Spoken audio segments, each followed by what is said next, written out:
Pemirsa, nilai tukar rupiah terhadap dolar Amerika masih melanjutkan tren pelemahan dan bertahan di level 18.000 per dolar Amerika.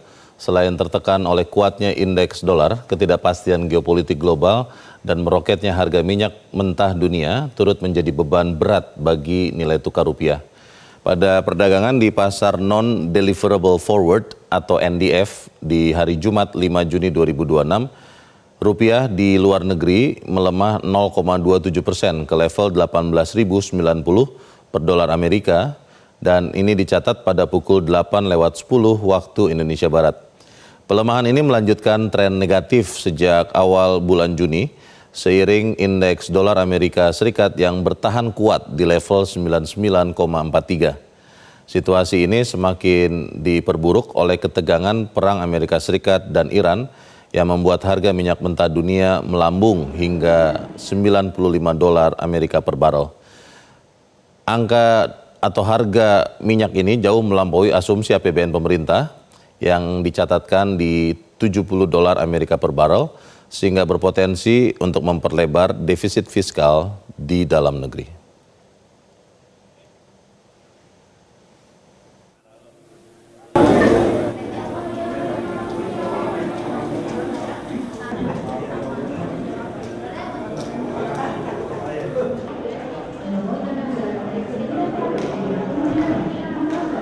Ya, pemirsa, rupiah tertekan terhadap dolar Amerika Serikat dan masih belum bisa keluar dari tekanan dan saat ini masih ada di level 18 ribuan per dolar Amerika.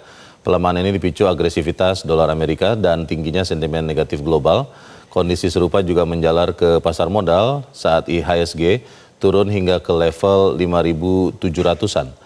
Untuk membahas dampak dan prospek pasar, baik pasar valuta maupun pasar saham ke depan, kita akan membahasnya bersama Kepala Ekonom Trimegah Sekuritas Indonesia, Fahrul Fulvian. Mas Fahrul, selamat pagi. Iya, selamat pagi Mas. Apa kabarnya? Baik-baik, tapi banyak investor di bursa dan juga yang memegang rupiah ini tertekan ya. Pertanyaannya Mas Fahrul, kita bicara rupiah dulu.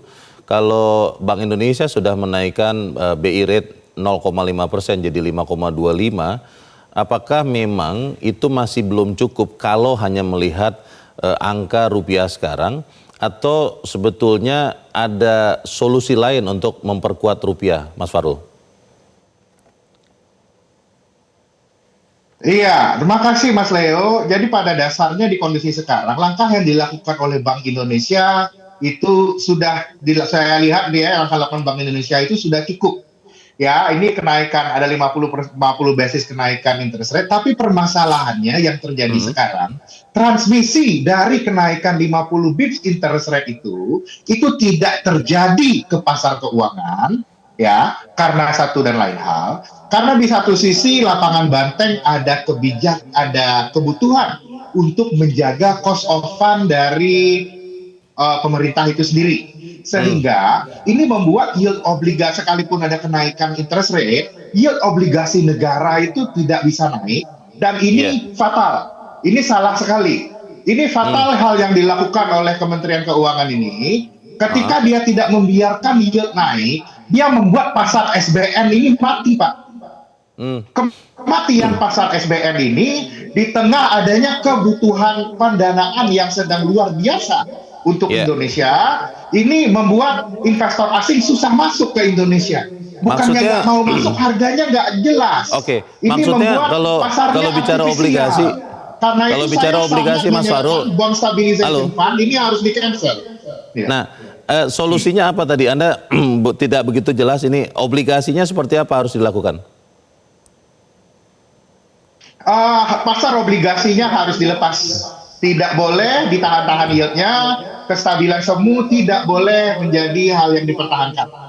Kita harus biarkan pasar berjalan dengan normal. Begitu yield obligasi 10 tahun di atas 7%, tingkat imbal hasil kita akan normal, maka investor akan kembali, dan kombinasikan ini dengan komunikasi fiskal. Masalahnya memang ada di fiskal sekarang, Mas. Dan masalahnya gini, ketika investor mau masuk ke Indonesia, itu lagi nggak ada outlet sekarang. Harga asetnya mismatch. Itu yang harus diselesaikan oleh Kementerian Keuangan. Tapi kalau melihat yield obligasi SBN itu naik, Itu kan artinya nanti beban pengeluaran pemerintah juga meningkat. Itu bagaimana Mas Fahrul? Nah, supaya kenaikannya nanti terkendali, itu harus diiringi dengan komunikasi terkait dengan disiplin anggaran. Oke. Belanja MBG dirasionalisasikan. Ini sudah sangat bagus ini dilaksanakan. Anggaran MBG dirasionalisasikan, APBN harus bisa menjelaskan bahwa belanja yang terjadi di first half 2026 ini adalah front loading. Sehingga second half belanja negara itu normalize, kestabilan fiskal dicapai, kalau itu tercapai market akan comfortable. Sebelum itu tercapai, langkah dari bond stabilization fund itu untuk menahan yield naik itu futil, tidak berguna sama sekali dan justru kontraproduktif jika arahnya adalah menguatkan rupiah. Itu salah.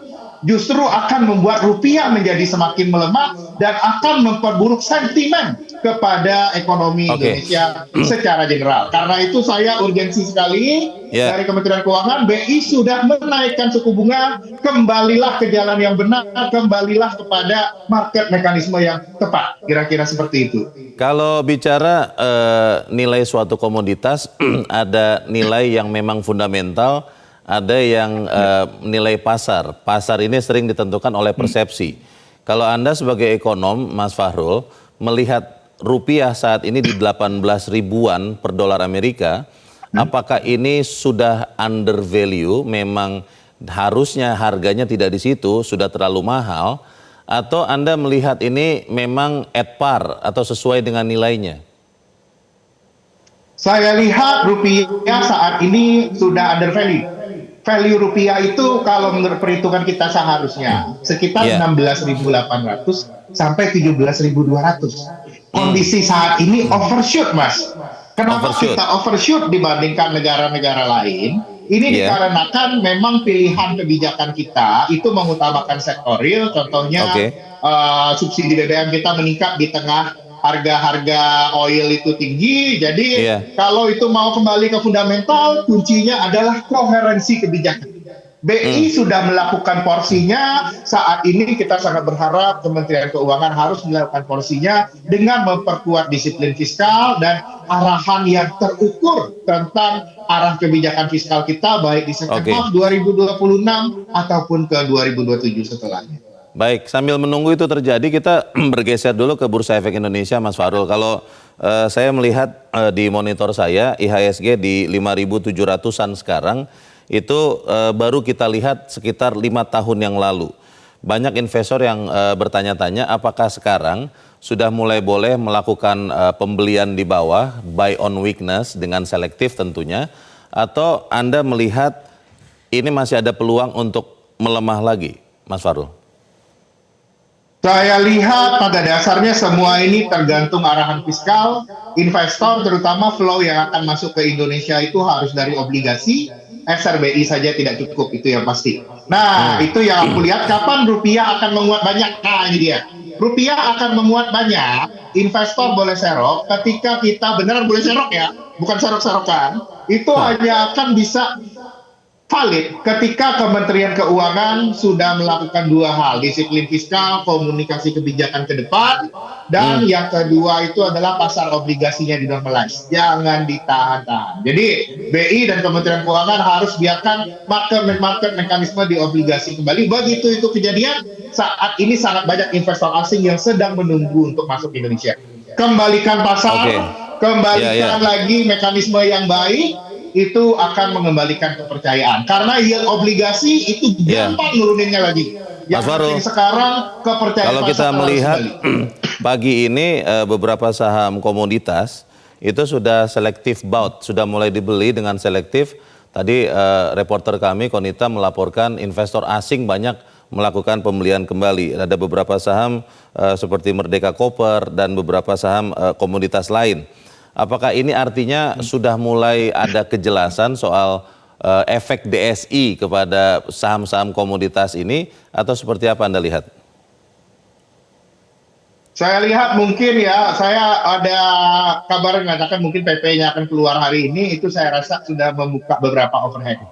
Beberapa overhangnya itu sudah muncul, tapi memang bagaimanapun kita lihat bagaimana pelaksanaannya di realita ya, semoga pelaksanaannya baik. Tapi untuk saya rupiah itu kuncinya di fiskal sekarang, Mas. Pasar Oke. obligasinya harus dibenarkan. Ini Dan itu yield sekarang, bisa yield curve berpengaruh sekarang ini salah. dan itu bisa berpengaruh ke Bursa Efek Indonesia juga ya. Apa yang terjadi di rupiah? Iya, benar. Karena Oke. pola dari kebijakan koordinasi fiskal moneter dan sekarang, kalau saya Baik, baik. bilang, ini dari pandangan orang market ya, ini kebijakan membunuh market. Membunuh Oke. market untuk supaya bisa ada funding untuk Baik. KPBN, tapi di Baik. satu sisi kita harus aware ini tidak bisa selamanya. Harus kembalikan Oke. ke mekanisme pasar yang baik. Kita percaya pemerintah dan Bank Indonesia akan mengupayakan yang terbaik untuk ekonomi Indonesia. Terima kasih Kepala Ekonom Trimegah Sekuritas Indonesia Fahrul Fulvian sudah mencerahkan kami. Selamat pagi Mas Fahrul. Jelajahi cara baru mendapatkan informasi. Download Metro TV Extend sekarang.